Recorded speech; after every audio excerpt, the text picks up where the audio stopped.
or something, because I was a scientist, and we were meeting at one of my friend who was also a scientist. We used to get, it was our hobby to have some bhajans and some worship of Hanumanji and Ram and all. So after 4-5 years, up to 4-5 years, then we never met again. So he also went somewhere, I don't know where he went.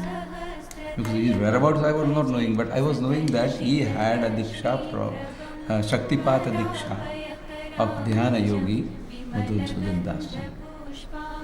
That's what I was knowing. And two of our friends were also the disciples of Madhusudan Das ji. So like that we met once, and actually he was not in my mind till 1990. On one occasion of Makar Sankranti, we are having our puja. I mean, we celebrate certain great occasions in a year. Makar Sankranti is one of them. We were celebrating Makar Sankranti. We had a Mahapuja on that day.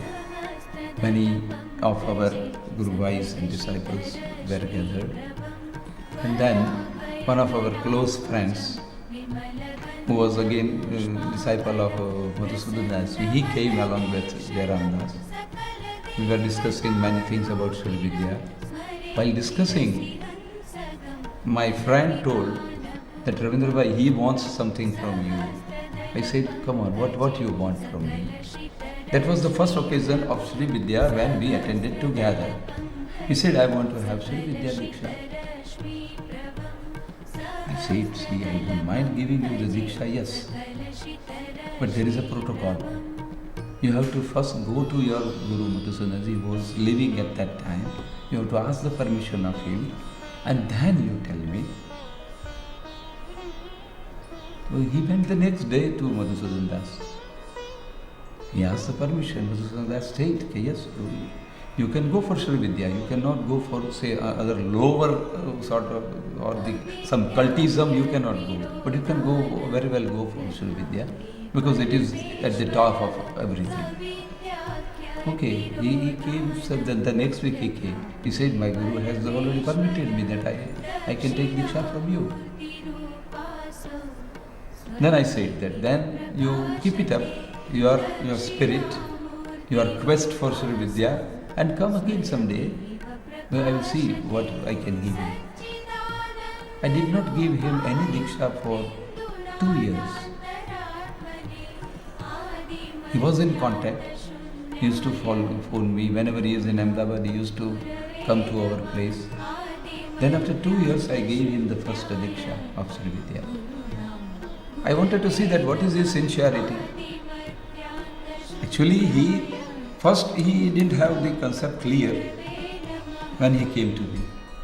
He said, I want to have Purnabhishek Diksha of Sri Vidya, because Purnabhishek is the ultimate in Sri Vidya. He had travelled India many places, in Himalayas to south in Rameshwaram. He had travelled, he had seen many people, many sadhus, but he was not satisfied as far as Sri Vidya Diksha was concerned. After that he came to me actually. But then he said, then what will you charge for that?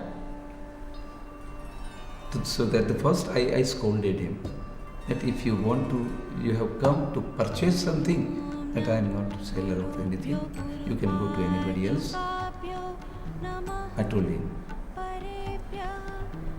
Then he understood that, yes, here is a person whom I want. Because I am not for money. Money is not my aim by selling the Vidya. I said, chemistry is enough for me to earn my bread and butter. This is not to sell. Anything is not to be for sale. Then I gave him the Diksha after 2 years. I used to examine him. I used to observe him, that whether he does everything what I say, whether he has got the actual sincerity to a Guru and Shishya. He should have that Guru bhav, that sentiment between Guru and Shishya. He should have that. He kept it. He kept all the discipline, because he had moved, he had seen many Upasakas, many sadhus in North India, in Himalayas, in Haridwar, in Chennai, in Bombay, in Ahmedabad, in all over Gujarat. He has moved everywhere. And he has known that what should be the relationship between Guru and a Shishya. And he used to observe it very strictly. I must praise that. Even if there is an educated person of the same age, and if he will come, he will not accept a person with coat and pant as a Guru. But he had seen the inner of Ravindra Bhatt, not the outer dress of Ravindra Bhatt. He could also diagnose, I could also diagnose, yes, here is a person whom I can take up. Like his earlier Guru, Madhusudan Das Ji, he used to introduce him as a Indian sadhu in a French body. See, that was his presentation of Jairam. So like that, our relationship continued. He was staying at that time. He was staying at Karnali. Then occasionally, whenever he used to hold some sort of a puja or some sort of an occasion, I used to go there. Say every 3-4 months I used to go there. So 3 or 4 times in a year I used to go to Karnali. He used to come, say, occasionally to Ahmedabad. See, there was sort of an exchange of visits and exchange of knowledge. So we became very close. Karnali also, he had a very good progress in spiritualism. Then his landlord wanted that house, and he had to say, he gave a notice that he expressed his will that I want to sell off this house, and if you can make some alternative arrangement, or if you can purchase this house, and so I can get rid of these or something. So one point was that, and the other, the local mentality and some dry atmosphere of Karnali. He was fed up of that. Then he proposed that I want to shift to somewhere else. And during that time, these people, this Boni and their family, they used to visit their Karnali also. They were invited, if you come, we can get you some land, and this can make some arrangements, and you can settle there. At Nikora, you will be more comfortable than Karnali, because Karnali is a haunted place as far as spiritualism is concerned. It is known as a haunted place, because much of the Shraddha activities are going every year there. Thousands of Shraddhas are being performed and all. So it's a haunted place. That was in his mind. So he said, I want to change the place. I said, okay, no problem. And it is Narmada. Narmada is the same here. Narmada is the same at Nikora also.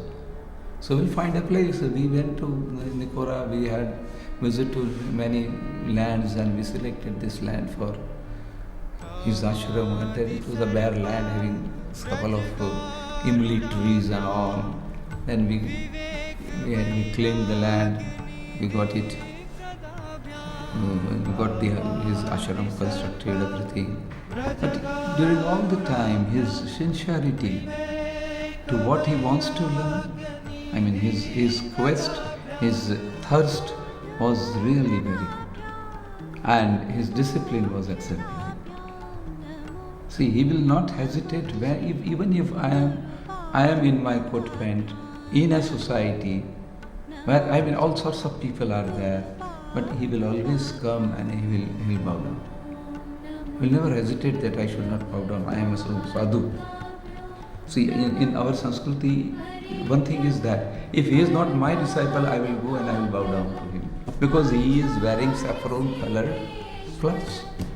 So saffron is a pious cloth which everybody will bow down. That is the culture of this land. So everybody will bow down to him. I will not bow down and he will bow down to me. So that was again a question mark for the people in society. Ojvalangam parashubhrugavara vedihastam prasannam padmasenam samantat sutamavargane vyagrakrodrim vasanam विश्वाद्यं विश्ववन्द्यं निखिलभयहरं पञ्चवक्त्रं त्रिनेत्रम्. Even if he has the culture of Western India or Western countries, European countries, he has adopted him to this atmosphere totally. Nothing will reflect, nothing of his daily routine, nothing of his nature will reflect the Western culture. He was so oriental. When I met him, he was oriental. He had no sign of any Western culture except his skin. He had picked up Hindi, he had picked up Gujarati languages also. Of course, the way of speaking was a little different, his pronunciations were a little different, but he used to understand it perfectly and he used to speak the language. So he has adapted to this Indian culture and Indian society very well right from the beginning. Because before that, see, I met him after say 15 years of his coming to India. For 15 years he was wandering here and there, and he was with Madhusudan Dasji, who got him this class of a brahmachari. It is not the sannyasta diksha he has.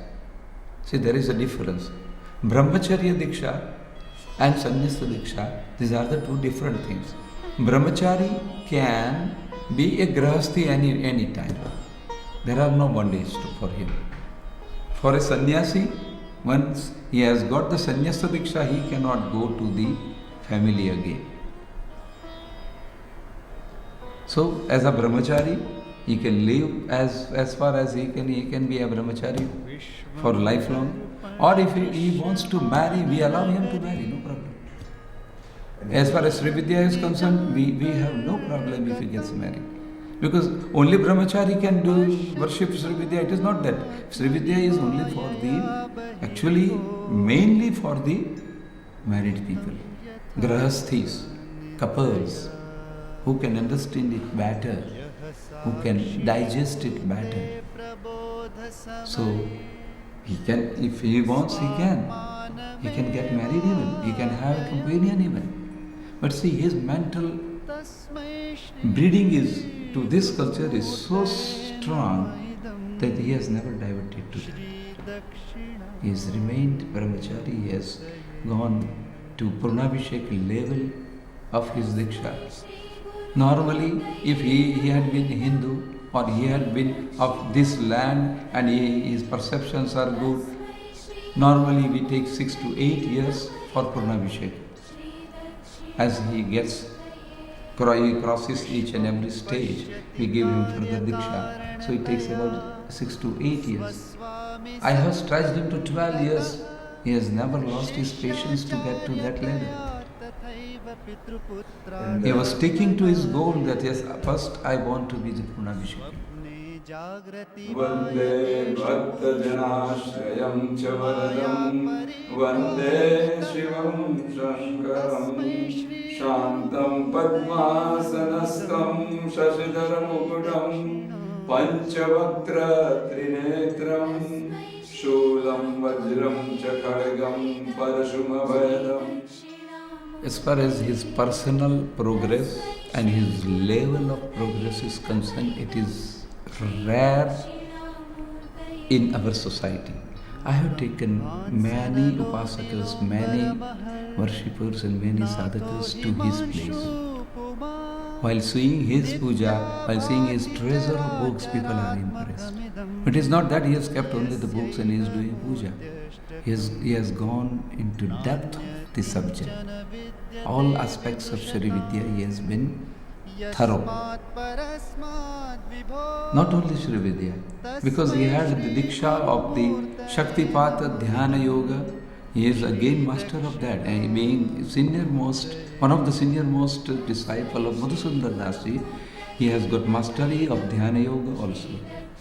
And it is a combination of Dhyana Yoga and Shri Vidya, total Shri Vidya worship. As a matter of fact, Dhyana Yoga is part and parcel of Shri Vidya worship. But in normal people, this yoga does not come in Shri Vidya worship, they go do only the physical puja, material puja only. They don't go to they don't go introvert and worship with dhyana and shakti. Here he has got the combination of the two. It's a rare combination of the two. I think he may be, say, one of the, say, hardly there may be 10 people more in India who have got the combination of the Shaktipada Diksha and Sarvidya Purnabhisheka, both. So he is a rare personality. And again, he is very well at both.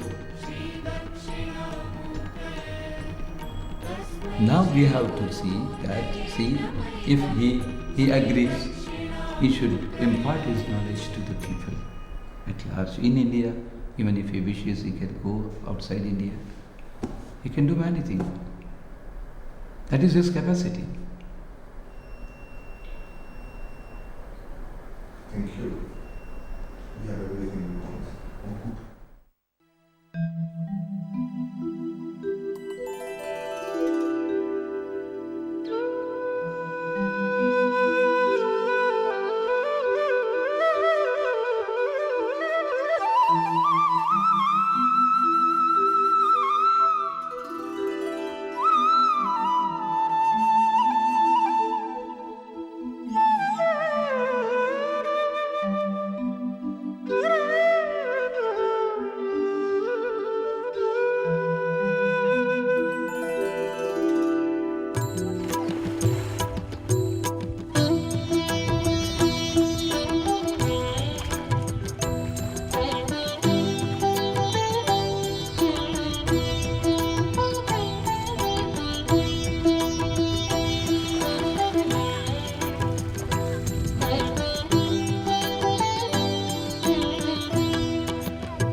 Pauni Narmade Patit Pauni Narmade Patit Pauni Narmade Patit Pauni Narmade Shankar